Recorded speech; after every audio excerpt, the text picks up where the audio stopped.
6. There'll be a Sacramento Kings luncheon kickoff at Memorial Auditorium. You can buy tickets, you can get a table, sit with Coach Westfall or our general manager, Jeff Petrie. This luncheon is to build momentum. The start of the season is right around the corner. I think a lot of you know that I'm chairing a committee called Operation Sellout, where we're trying to sell out the first 2 home games. Got great momentum, so I want to thank Mike for coming, and thank you and Convention Bureau as well as Sports Commission on that. So if anybody has any questions afterward, Mike is here for that. All right, let's see. I'll start off with the my trip. Last week I was kind of had a wild trip. I was in Little Rock, Arkansas, and got a chance to visit the Clinton Library. Got a chance to visit the Clinton School of Public Service, and got a chance to hear Taylor Branch speak.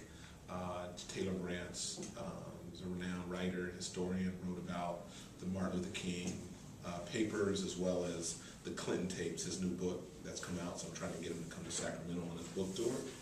Had dinner with him, which was great. Also got a chance to sit down and talk with the mayor of Little Rock, as well as the governor of governor of Arkansas. So it was very helpful and informative.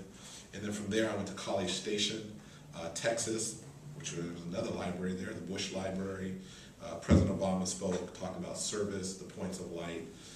So I think just the renewed commitment of where Sacramento is when it comes to service and volunteering and giving back. We're starting to get a national rep for the work we're doing. So we just want to continue to encourage people between now and the end of the year to give their service hours so we can reach our goal of being the #1 city when it comes to volunteer service hours. Last night, some of you were there at K Street. We had a public forum where we invited the public out and wanted to hear their thoughts on K Street, J and L, and the corridor and what they would like to see.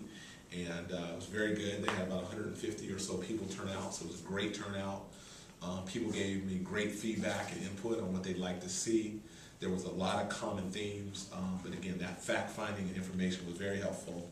And then in terms of next steps, we're actively having discussion with Westfield on their involvement, on whether they're in or out. They are making a serious, strong goodwill effort to be a part of what we do in Sacramento. They also attended that meeting last night, as well as the one the previous week with businesses and property owners. So what we're all doing is collecting facts, having good conversations with Westfield, and starting to articulate what that vision of the mall would look like going forward. I think we all know how important that is. In terms of FEMA, which again is a topic that I'm sure that's on most of your minds, let me just first say that I am very concerned with what potentially may have taken place. I believe very strongly that we have to have an environment of accountability from every employee who works for the city, and I think that's where you build trust and respect when it comes to the public.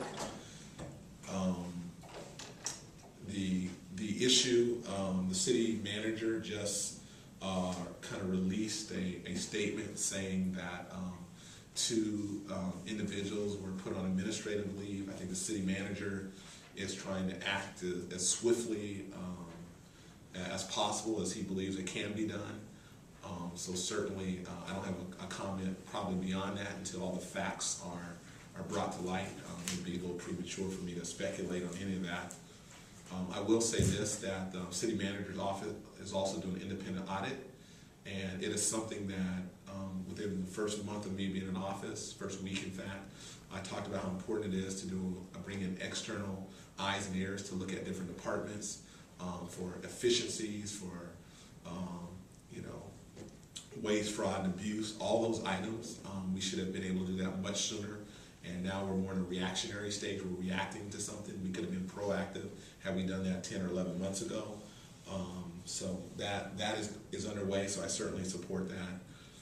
At the end of the day, for me, it's like the residents, in Natomas, I hope they're not penalized in any way because of what may or may not happen, or what we as a city could have done better. So really, my position right now is I want to try to figure out why this happened, what happened, and how we fix it so it doesn't happen again, and that residents are certainly protected when it comes to these sorts of issues. Last 2 quick things before I finish up on my Facebook, Twitter. Internships, we are looking for very talented people who are college graduates or college students or grad school students who might be interested in a variety of internships. So those are going to be available. We're going to start posting and promoting those. So certainly that would be helpful if you guys get the word out on that. My town hall, my second to the last town hall this year, is in at the Robinson Center out in Natomas next Thursday this Thursday from 7 to 8. And I'm really excited about that because we've done 7 of them. I mean, this will be our 7th one. We have one more, and that was part of my commitment for transparency and accessibility. And these town halls have been very informative. It's in Del Paso Heights. Where did I say? Natomas. Sorry. It's in Del Paso Heights. Do we have an address? Yes, 3525 Norwood. Okay, cool. Norwood Avenue. And then Facebook and Twitter, we have 2 questions. These are kind of funny ones. The first one comes from T-A-R-A? Tara. Tara. Did the people who robbed you know that you were the mayor of Sacramento? I do not think they knew that I was the mayor of Sacramento. I sure hope not. You're probably, is that the mayor of Sacramento? Is he a weak mayor or a strong mayor? Weak mayor, I'll take the back. What's he gonna do? Issue a resolution? Alright, so that's for Tara. I couldn't resist. Sorry, Tara. And the other one was about 20 people posed this question on Twitter. What can we do to legalize mobile vendors, taco trucks, and revitalize this kind of ethnic food culture in Sacramento?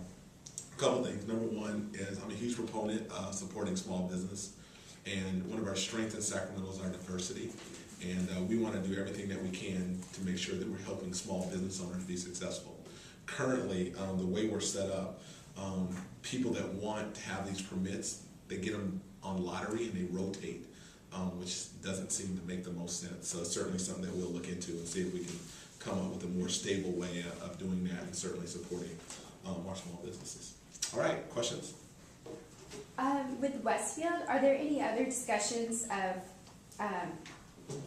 thinking of using that space other than a shopping mall? I just wonder if there's been any talk of possibly not using it as a mall, maybe using it as mixed use, or I just wonder if there's any debate over any other ideas. Yeah, so let me say 2 things. From Westfield's vantage point, I mean, they're looking at it as a mall and how they can,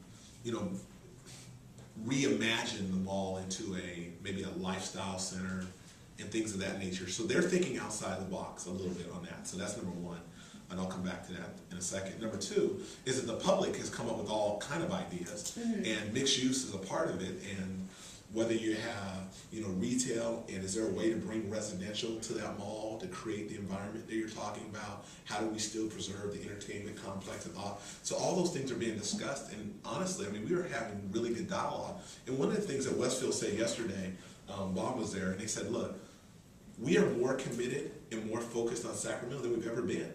So that is really good news, that they're giving a very good effort to see if they can make something happen here in Sacramento. They had a team of 3 or 4 people?